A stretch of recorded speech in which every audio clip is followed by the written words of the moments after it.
Philadelphia Coca-Cola was owned by a company called Associated Bottlers, and Associated Bottlers was headquartered in Orlando, Florida.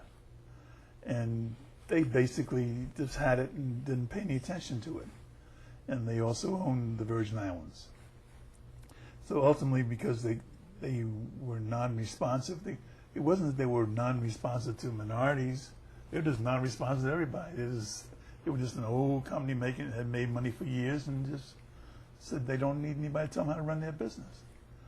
So ultimately, the Coca-Cola company bought them and then tried to find some minority ownership to rework the situation. To this day, we are the only minority-owned bottlers in the bottling industry. And you're talking about the Philadelphia Coca-Cola and Delaware Coke.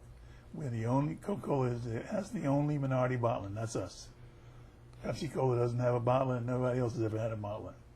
Even when Pepsi-Cola made an effort, it was just a distributor, not a bottler. We cover 600,000 square feet of 2.5 blocks in North Philadelphia. We have a huge plant. It produced last year about 33 or 34 million cases.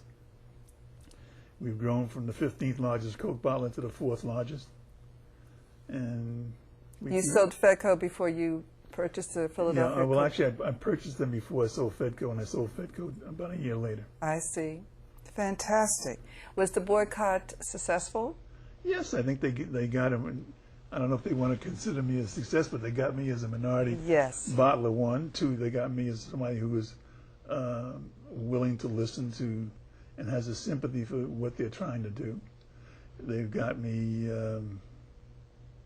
I think, to use as an example to others as to what can be done, hopefully.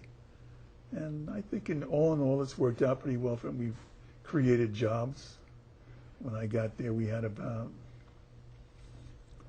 roughly 1,000 people, and I think we got about 2,000, or more than 2,000.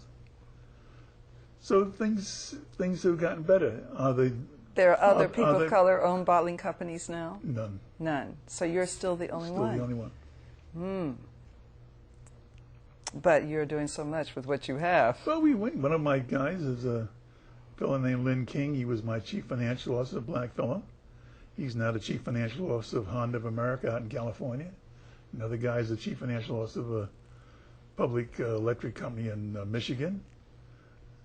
So yes, we get, you know the old saw about, gee, I'd love to have you if you had some experience. Yes. Well, we give you some experience. That's right. And exactly. then we say, okay, and we don't feel bad if you say, look, we have a better opportunity. It'll pay us twice the money, or whatever it's going to do.